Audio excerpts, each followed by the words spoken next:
Good afternoon mga ka-idol. Sa vlog natin ngayon ay paano malaman kung sira na yung wheel bearing niya.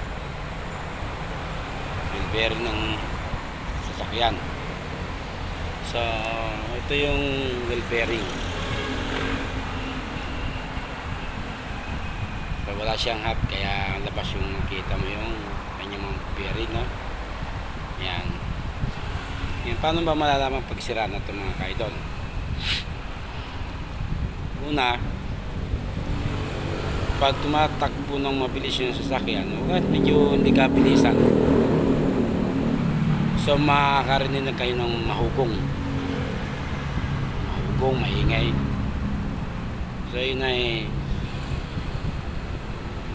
sign na may tama na yung bearing, wheel hub bearing, either sa likod o sa harap. So maririnig niyan, mahugong siya. Ngayon, paano natin checkin bukod sa mahugong siya? So suspect na agad bearing na yun. Sa sasakyan, pag nakahang na yung unahan, so iikutin mo yung gulong, mo ng mabilis, tapos dahil nga gamit ng itong kamay, pakiramdam, so mararamdaman nyo agad na may tama ang bearing. Pero situate na hindi siya maluwag, makakabit.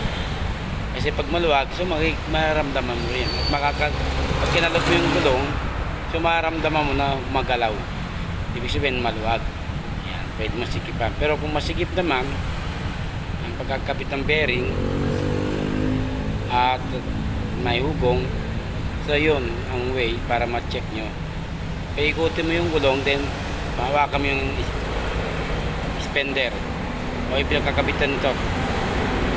So mararamdaman nyo na smooth or ano na siya, magaspang. Kasi pag walang tama ang bearing, pag inikot mo yung gulong, so wala kang mararamdaman na parang magaspang.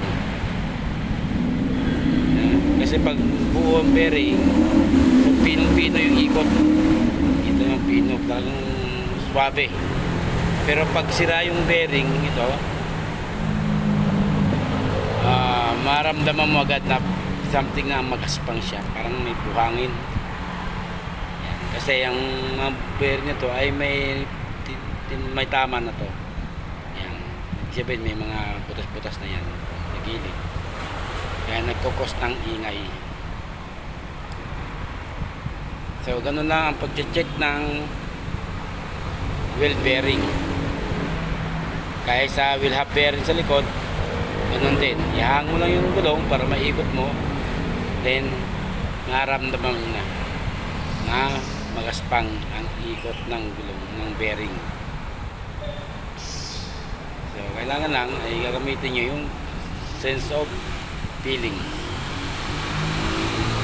Naramdaman nyo agad yan na may tama itong bearing nya. Okay, so ito lang, hanggang dito ng mga vlog ko mga ka-idol, no? Sana may nakuha kayong idea paano mag-check. Kasi pag naanak mo na kayo, lalo matulin, maririnig nyo sobrang lakas ang ingay. Yan, ibig sabihin may tama na yung bearing ng sasakyan. Agad yung pa-check para hindi lumala, dahil pag sira na to, o itong pinaka-crown nya, may pinaka-crown ng ring at naputol yan, so cause of ano yan, accident yan, kasi mag-i-stack up yan.